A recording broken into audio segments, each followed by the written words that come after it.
जोरदार तालियों से स्वागत कीजिए नरवाना से बीजेपी के विधायक कृष्ण बेदी का।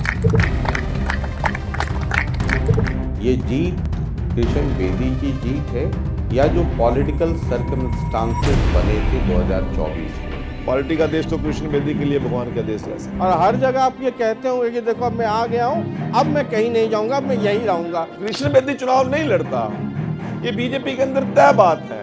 मंत्री हैं, मैं तो एक साधारण सामान्य व्यक्ति हूँ हरियाणा में, वो तो बहुत बड़े आदमी हैं, वो तो उनमें तो अहंकार बोल रहा है। तो मेरी तारीफ करने के लिए थोड़ी पैदा हुए हैं। नरवाना में है प्रोफेसर कॉलोनी, वहाँ से लोग पलायन कर रहे हैं। वहाँ सीवेज का पानी 365 दिन खड़ा रहता है। 40-45 साल पहले सीवर लाइन यहाँ पर बिछी थी, उसके बाद नई लाइन कोई बिछी नहीं है। शहर का डेवलपमेंट हुई है, सरकार का एरिया, शहर का एरिया बढ़ा, पॉपुलेशन बढ़ी, वो जो सारा सिस्टम था कोलैप्स हुआ पड़ा।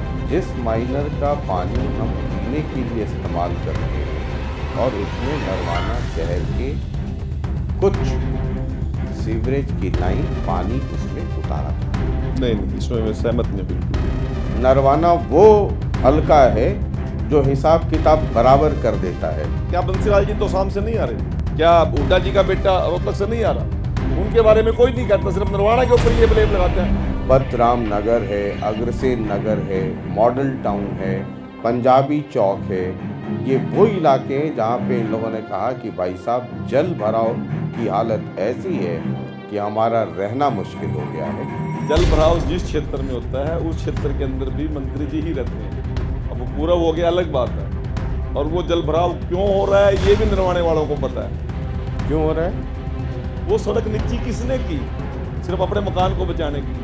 हम सुरक्षा देंगे, कहाँ है सुरक्षा? आम नागरिक त्रस्त है।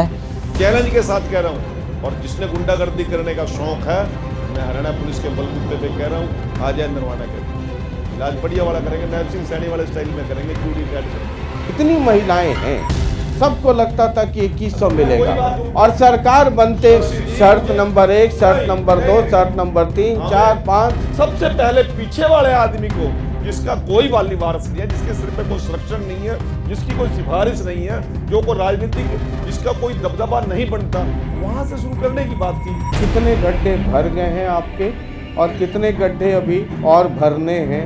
मैं उस क्षेत्र में गड्ढे भरने की बात कर रहा हूँ जिसके बारे में एक ज़माने में कहा जाता था कि बस चला तो नरवाना को राजधानी बना देंगे। खड्डे खुलेंगे, बंद होंगे, मुझे नहीं पता इस बात का, परंतु नरवाना 5 साल के बाद 90 हलकों में किसी से पीछे नहीं होगा। जनप्रतिनिधि सेवक है। जिस दिन वो अपने आप को राजा समझने लगे तो नरवाना बता देती है कि भाई साहब जमीन पर।